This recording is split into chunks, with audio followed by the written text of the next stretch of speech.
We got to Korea, I think 2-3 days ago now, and I love Korea. Like, we've been having such a good time. Like, we've been walking around, and everything is such an adventure.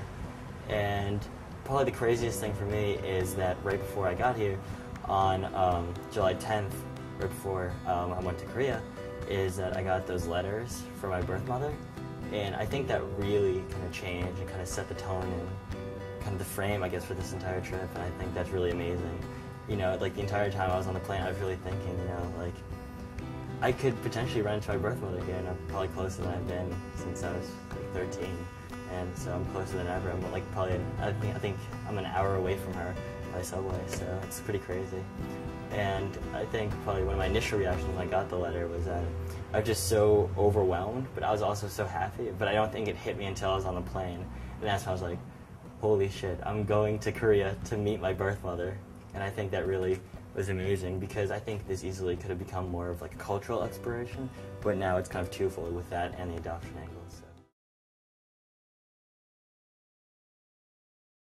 Oh yeah, yeah. I mean, every time I look around, I like specifically when I'm in like the subway, or you know, just walking around in certain districts. When I look at like little like Asian kids, because in America, when you see an Asian kid, you're like, oh, that's a cute like Asian baby, but like, you know, like that was me in America, you know, but when I see kids here, I'm like, you know, that could have been me.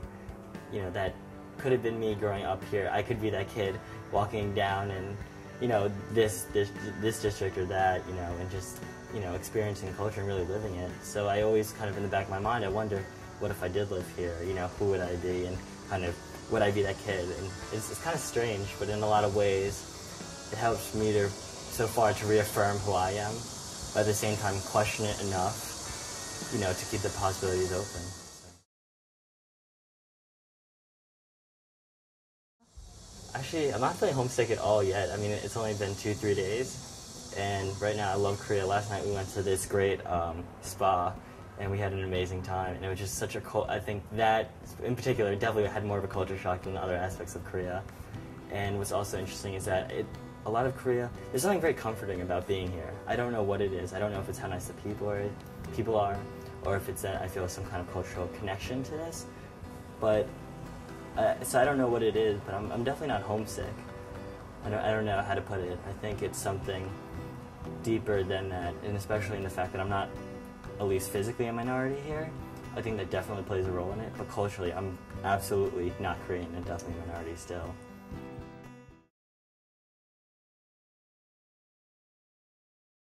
One of the biggest things that lets me know that I'm a part of a culture is the language, and there's no question about it. I do not know Korean whatsoever. I know 감사합니다 and 안녕하세요, and those are the only two phrases I'm like actually comfortable like in saying, like repeatedly and in conversation and things like that. But I think that really says a lot about what culture you belong to and what culture you're really a part of, because you can't really participate in a culture if you don't even speak the language.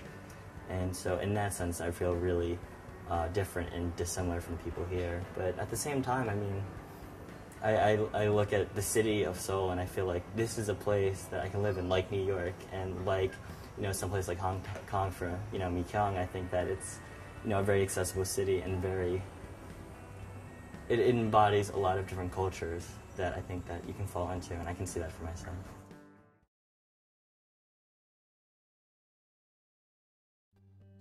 I've been trying. I think right now I'm still in the, oh my god, I'm in Korea phase, but I definitely regret not knowing as much Korean as I probably, I don't know if I should say should or like want to, but now that I'm here, I more so than ever want to, and especially since I likely might be my birth mother. I think it would be wonderful if I would be able to, like, could say like a couple phrases to her. I think that'd be really powerful.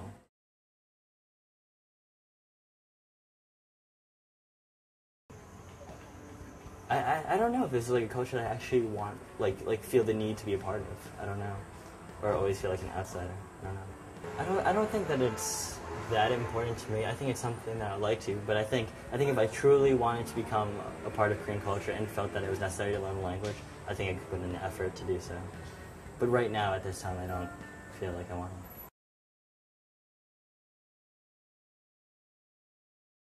I think that's one thing when you go on vacation, like things will come out that you never knew about other people, knew about yourself. And I think a lot of things will be affirmed and, you know, and a lot of things will change about you. And so far, I feel like I haven't changed in the respect of that New York and the United States is where I belong, both culturally and, in my mind.